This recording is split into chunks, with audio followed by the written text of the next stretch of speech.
All right, so what I'm gonna do is start this thing up and see. I gotta hook my scan to and see if this misfire lead.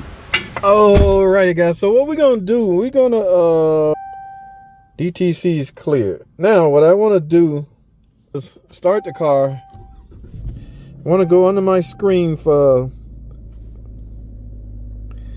Well, you're not really gonna see it unless it's hard.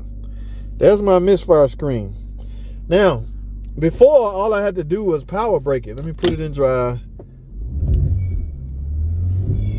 Yeah, hear that? Tires are burning. Well, you know what that means? Ain't no freaking misfire. Look, nothing is counting, guys. What a bunch of dumbass. I can't cuss. Cousin Pookie sucks. All right.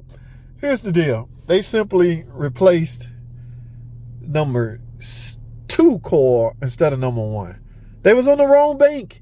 And what's crazy is they had to do a lot of extra work to get to that bank. All right. Now, INS has done fixed this car, but the fix is not leaving my test coil on there. So I got to write this up and try to sell it. I got to sell the job. I got to sell, tell them what I found, and sell and see if they want me to fix it. Because you got to pay me. You have to freaking pay me. Don't get in my freaking comment section to my, why you charging such and such. They are here for a freaking reason. Because we are good. I'm not bragging on we are good, but you have to pay for good service, guys.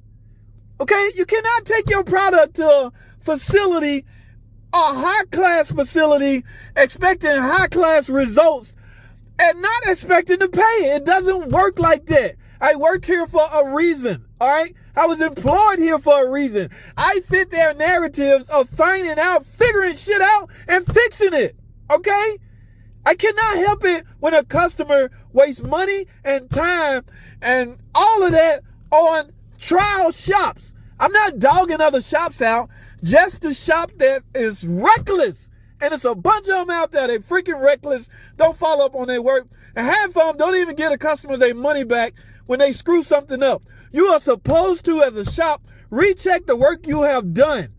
Okay? If a customer come back, my check engine light back on. Why in the hell would you turn them away? You just collected money from them, fool. I hate shops like that. But there's nothing I can do. All I can do is control what I have control over. All right? My job is to figure out what's wrong with the car. Not so much to figure out what they did wrong, but figure out what's wrong with the car. Now, they can correlate the two and figure out if it's something they did wrong. In this case, yes, it's something they did wrong. They misdiagnosed the freaking car. This lady deserves her money back. And I have to be paid. I do this for a living. I don't do this for fun. Yes, it's exciting when I figure something out. But at the end of the day, I still have a family to feed. You got to pay me to figure out what's wrong with your car. That shouldn't be upsetting to freaking mechanic-minded people. In the comment section, what is wrong with y'all? I expect y'all kind of chatter from customer. Why are you charging me such and such to figure out I don't get that from customers. You know why? Because they want their car fixed.